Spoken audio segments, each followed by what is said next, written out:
जय हिंद दोस्तों, आप सभी का स्वागत है आपके अपने सैनिक वेलफेयर यूट्यूब चैनल में। दोस्तों, पूर्व सैनिकों के लिए यानी कि दिग्गजों के लिए 5 जुलाई 2022 यानी कल एक बहुत ही अच्छी लाजवाब एक खबर निकल कर आई है। एक ऐसा आदेश पारित हुआ है जो आज वाकई ज़रूरी था, जिसके आने से पूर्व सैनिकों को काफ़ी राहत मिलेगी। क्या था आदेश, क्यों ज़रूरी था, आइए दोस्तों देखते हैं लेटर के माध्यम से। देखिए दोस्तों, ये है वो लेटर जिसकी मैं आपसे बात कर रहा था, जो कि 5 जुलाई 2022 को जारी हुआ है। Central organisation ECHS, adjutant general branch integrated headquarters of MOD यानी मिलिट्री ऑफ डिफेंस। जैसा कि आप यहाँ देख पा रहे हैं, ऑल रीजनल सेंटर्स ECHS को इसकी कॉपी दे दी गई है। और ये लेटर जो मेन लेटर है, ये उसका कवरिंग लेटर है। Extension of stay in hospital appendix A, B and C, यानी कि जब आप हॉस्पिटल के अंदर अपना ट्रीटमेंट करा रहे होते हैं, उस समय उसके पीरियड को एक्सटेंशन करने का मुद्दा चल रहा था, उसके बारे में है। अब देखिए दोस्तों, ये आपके सामने 1 जुलाई का ये प्रपोजल है। इस लेटर में पूरी डिटेल्स दी गई है, और वो डिटेल जैसे कि आप यहाँ देख रहे हैं, स्टेज 1, स्टेज 2, स्टेज 3 लेटर में सब डिटेल दिया गया है। लेकिन मैं आपको इसको फ्लो चार्ट के माध्यम से बताता हूँ, बहुत ही सिंपल तरीके से, जो आपकी समझ में बहुत आसानी से आना चाहिए।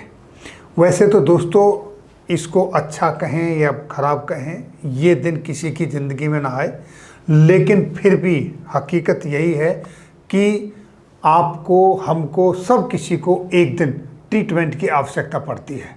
फैमिली एडमिट हो या पेंशनर्स एडमिट हो, और उस समय जब उनको भागदौड़ करनी पड़ती है तो बहुत ही तकलीफदेह होती है वो। उसी के संदर्भ में ये लेटर है, जिसमें ये आपका वर्क फ्लो किस तरह से काम करता है हॉस्पिटल में। जब आपको एक्सटेंशन लेना है स्टे के दौरान, जब आप एडमिट हैं, उस समय की बात चल रही है दोस्तों यहाँ पर। देखिए दोस्तों, जब आप हॉस्पिटल में एडमिट होते हैं, पहले तो आपको 12 दिन तक हॉस्पिटल में रहते हैं, उसके बाद इम्पेनल्ड हॉस्पिटल में वो फिर डिस्चार्ज कर देते हैं। 12 दिन तक ही आप हॉस्पिटलाइज रह सकते हैं, लेकिन अब इसको एक्सटेंशन कर दिया गया है, यानी अब आप हॉस्पिटल में 120 दिन तक रह सकते हैं, हॉस्पिटलाइज हो सकते हैं। पहले क्या होता था कि अगर आप हॉस्पिटल में एडमिट हैं और आपके 12 दिन पूरे हो गए, आपका ट्रीटमेंट कंप्लीट नहीं हुआ, तो आपको अगेन अपने पॉलीक्लिनिक ECHS में जाना पड़ता था। अगेन रेफरल करा के डिस्चार्ज होके जाओगे और फिर रेफरल करा के आओगे। आप इस स्थिति में नहीं हैं कि आसानी से आ जा सकें। आपके अटेंडर आपके साथ हैं नहीं, तो बड़ी तकलीफ़ों का सामना करना पड़ता था। अब इसमें कुछ सुधार हुआ है, और वो किस तरीके से है, यानी कि 13 दिन से लेके और 30 दिन तक यहाँ आपको OIC पॉलीक्लिनिक की तरफ से अप्रूवल मिल जाएगा।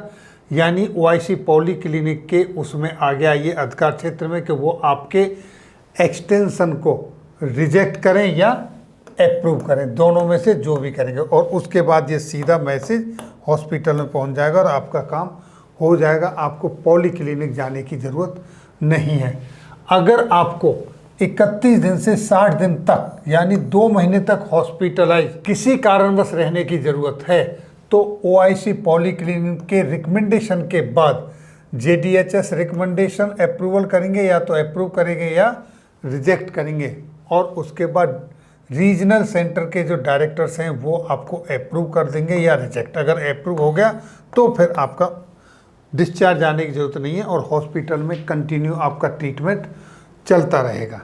अगर इसके बावजूद भी लगता है कि नहीं, अगेन हॉस्पिटल में ट्रीटमेंट की ज़रूरत है, रहना पड़ेगा ट्रीटमेंट के लिए, तो दोस्तों स्टेज 3 में 61 दिन के यानी 60 दिन के बाद 61वें दिन से लेके और 120 दिन तक का एक्सटेंशन जो है वो OIC पॉलीक्लिनिक के रिकमेंडेशन के बाद, उसके बाद आपका डायरेक्टर मेडिकल रिकमेंडेशन के बाद ये सीधा MD के पास जाएगा। वहाँ से आपका रिजेक्शन या अप्रूवल होगा।